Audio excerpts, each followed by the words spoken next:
Abayobozi mu murwa mukuru Kinshasa wa Repubulika ya Demokarasi ya Kongo bakomeje politike gutwerera u Rwanda umutwe w'inyeshyamba za M23 ukomeje kuzengereza bikomeye cyane igisirikare FARDC cya Repubulika ya Demokarasi ya Kongo mu mirwano ikomeje kubahoza hirya no hino mu bice bitandukanye bize teritwari y'intara ya Kivu ya ruguru. Umutwe w'inyeshyamba za M23 ukomeje kugenda utwika ibirindo by'ingabo za leta ya Kongo FARDC na kurushaho kwifatira ndetse no kugumana ibice bikomeye cyane bigiye bitandukanye komeje kugenda ifata ndetse yambuye ingabo za leta ya Kongo uhereye ku kigo cy'ingabo cya Rumangabo umujyi wa Bunagana umaze igihe kirekire mu maboko y'inyeshyamba za M23 ndetse n'ibice bishya. Kuri ubu kandi imirwano bikabivuga kiri kugana ndetse isatira Goma umujyi mukuru mu ntara ya Kivu ya ruguru ndetse mu gihe zikomeje kuvuka dore ko abategetsi bagiye batandukanye mu karere ka Afurika y'ibiyaga bigari bakomeje kugaragaza ko bashishikajwe ndetse babajwe cyane bikomeje kubera mu burasirazuba bwa Repubulika iharanira demokarasi ya Kongo. Ndetse amakuru mashya atugeraho nuko Perezida w'u Burundi Evariste Ndayishimiye akaba n'umuyobozi w'akanama k'abakuru b'ibihugu bigize umuryango wa Afurika y'Uburasirazuba EAC yatangaje ko nta kimenyetso na kimwe kigaragaza ko ibyo RDC ishinza u Rwanda ari ukuri, bityo rero ko kugeza maginga ya u Rwanda rugaragara nkaho nta cyashi ndetse u Rwanda arabera imbere y'ibirego by'inyeshyamba zikomeje guhungabanya umutekano mu burasirazuba bwa Kongo zikomeje kandi kwitirirwa igihugu cy'u Rwanda. Kugeza kuri ubu kandi uretse ibyatangajwe na Perezida Evariste Ndayishimiye w'igihugu cy'u Burundi mu gihugu cya Repubulika ya Demokarasi ya Kongo akomeje kuzamuka politike zidasanzwe zerekana uburyo M23 ikomeje umuvuduko ndetse ikomeje gahunda ngari yo kugana inasatira Goma, ariko ibi byose kandi bikaba bikomeje gushyira iherezo ku bikorwa by'ingabo za leta ya Kongo FARDC mu bice bigiye bitandukanye hirya no hino mu burasirazuba bwa Repubulika Iharanira Demokarasi ya Kongo. Ibi rero Evariste Ndayishimiye yabitangaje mu kiganiro yagiranye na France 24 ndetse na radio mpuzamahanga y'Abafaransa RFI cyagarutse ku ngingo zinyuranye zirimo ibibazo by'umutekano biri mu burasirazuba bwa Kongo, ndetse kandi agaragaza ko guverinoma ya Repubulika ya Demokarasi ya Kongo yakunze gushinza u Rwanda kuba nyirabayazana w'ibibazo ndetse rushinza gufasha umutwe w'inyeshyamba za M23 ukomeje gufata ingeri ndetse n'ibice bigiye bitandukanye mu burasirazuba bwa Repubulika Iharanira Demokarasi ya Kongo. Gusa u Rwanda narwo rwakunze gutera utwatsi ibi birego ruvuga ko umutwe wa M23 ugizwe n'abakongomani baharanira uburenganzira bwabo, bityo ko u Rwanda naho ruhuriye n'ibibazo biri mu burasirazuba bwa Repubulika ya Demokarasi ya Kongo ndetse no muri Kongo Kinshasa muri rusange. U Rwanda ahubwo rushinza Kongo Kinshasa gufasha umutwe wa FDLR ugizwe n'abasize bakoze jenoside yakorewe abatutsi, kandi rukagaragaza ibimenyetso simusiga rwerekana ko ndetse byerekana ko igisirikare cya Kongo FARDC n'iyi mitwe ya FDLR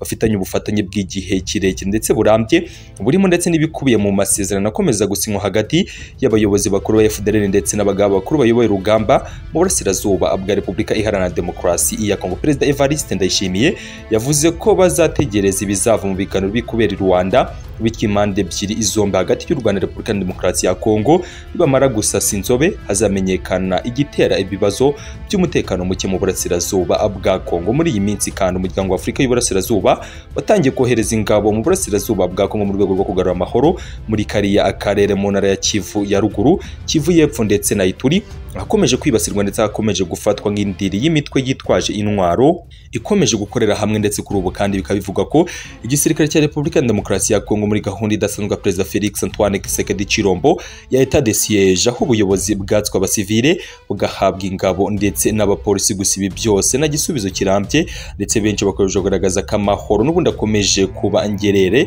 mu bice bikomeye cyane mu burasirazuba bwa Repubulika Iharanira Demokarasi ya Kongo. Kugeza kuri ubu kandi amakuru umashya aturuka Goma n'ibindi bice bigiye bitandukanye nuko ingabo za leta ya Kongo zakimaze gushyiraho bariyeri mu bice bigiye bitandukanye, mu gihe amakuru atangaza ko imirwano muri Kibumba ndetse n'ibindi bice bikomeye cyane mu burasirazuba bwa Repubulika ya Demokarasi ya Kongo kugeza kuri ubu hakomeje kugeramirwa ndetse hakomeje kugenda hasatirwa hafatwa umunsi ku munsi. Ikigo cya gisirikare cya Bambo ndetse n'abavuga ko cyamaze gufatwa n'umutwe w'inyeshyamba za M23 nyuma y'iminsi mike, kandi zino nyeshyamba zikomeje kugenda zigarurira n'ibindi bice bigiye bitandukanye. Izi ni zimwe mu ngingo zikomeye cyane guverinoma ya Repubulika ya Demokarasi ya Kongo ikomeje guhera higaragaza ko igisirikare cy'u Rwanda RDF ndetse n'igihugu cy'u Rwanda muri rusange nta kuntu babura gufasha umutwe w'inyeshyamba za M23 ukomeje kugaragaza umuvuduko udasanzwe ku rugamba ndetse ukomeje kugaragaza ubushobozi nagiranwa ndetse budasanzwe mu mirwano ikomeje kugenda ihanganamo igisirikare cya Repubulika Iharanira Demokarasi ya Kongo FARDC. Kuri ubu kandi FARDC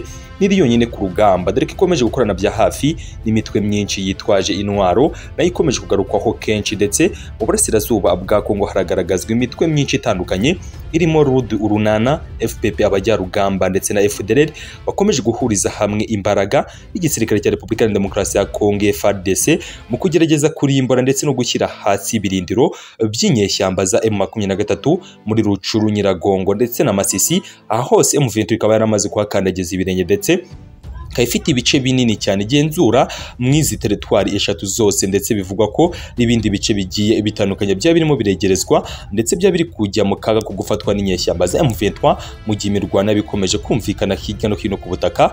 bw'uburasirazuba bwa Repubulika Iharanira Demokarasi ya Kongo. Kuri ubu kandi amakuru aturuka ndetse akomeje kugenda atangazwa na benshi ava Kinshasa nuko Perezida Felix Antoine Tshisekedi Tshilombo yaba ari kwitegura gusubira i Rwanda, aho agiye guhura na Perezida Paul Kagame w'igihugu cy'u Rwanda nyuma y'igihe kirekire, dore ko baherukaga guhura mu kwezi kwa Kanama ubwo n'ubundi bareberaga hamwe ndetse bakaganira ku biganiro bikomeye cyane byerekana ndetse bihishura ibijyanye n'amahoro ndetse n'umutekano mu burasirazuba bwa Kongo n'icyakorwa kugira ngo imitwe yose yitwaje intwaro ikomeje kumvikana ku butaka bw'uburasirazuba bwa Kongo yegezweyo ndetse isubizwe inyuma. Kugeza kuri ubu kandi guverinoma ya Repubulika ya Demokarasi ya Kongo ikomeje kugaragaza ko umutwe nyeshyamba za M23 kuri ubu ukomeje gufata iya mbere, ndetse kuri ubu kandi zinyeshyamba za M23 zikomeje gukora politiki idasanzwe ndetse politiki iteye imbere yo kugerageza ndetse no kugumana ibice bikomeye cyane bafite, ari nako bahangana n'igisirikare cya Kongo FARDC mu gushaka gufata ibice bishya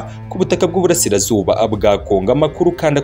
akomeye cyane akomeje kugenda aturuka Kinshasa n'ibindi bice bigiye bitandukanye aragaragaza ko inyeshyamba za M23 kuri ubu zikomeje kwegereza Goma, ndetse impungenge ari nyinshi ku basirikare b'igisirikare cya Repubulika ya Demokarasi ya Kongo FARDC bakomeje kugaragara nk'abatakazi ibice bikomeye cyane, ndetse bari kugaragara nk'abanyantegenye imbere y'inyeshyamba za M23 zikomeje gusatira Goma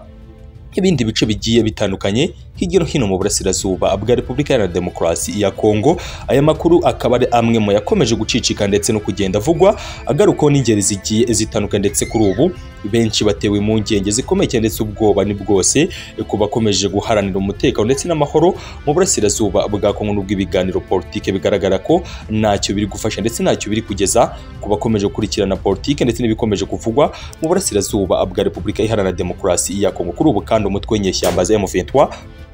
ukomeje kwegereza ndetse no kugana Igoma, ibikomeje gutera impungenge benshi mu bakomeje gukurikiranira hafi ndetse no kurebera politike y'iki gihugu batangaza ko ikomeje kujya mu murongo y'imitwe yitwaje intwaro by'umwihariko mu burasirazuba bwa Repubulika ya Demokarasi ya Kongo. Akomeje kugaragazwa impungenge zikomeye cyane ku mutekano w'abaturage, ndetse akaba ari cyo kintu cya mbere gikomeje kwibandwaho no kugarukaho na benshi bagaragaza ko umutekano muke mu burasirazuba bwa Kongo ari kiri gutuma bimwe mu baturage bahitamo politiki idasanzwe yo gutera utwatsi ingabo za leta y'igihugu cyabo zikomeje kunanirwa kubarindira umutekano hirya no hino.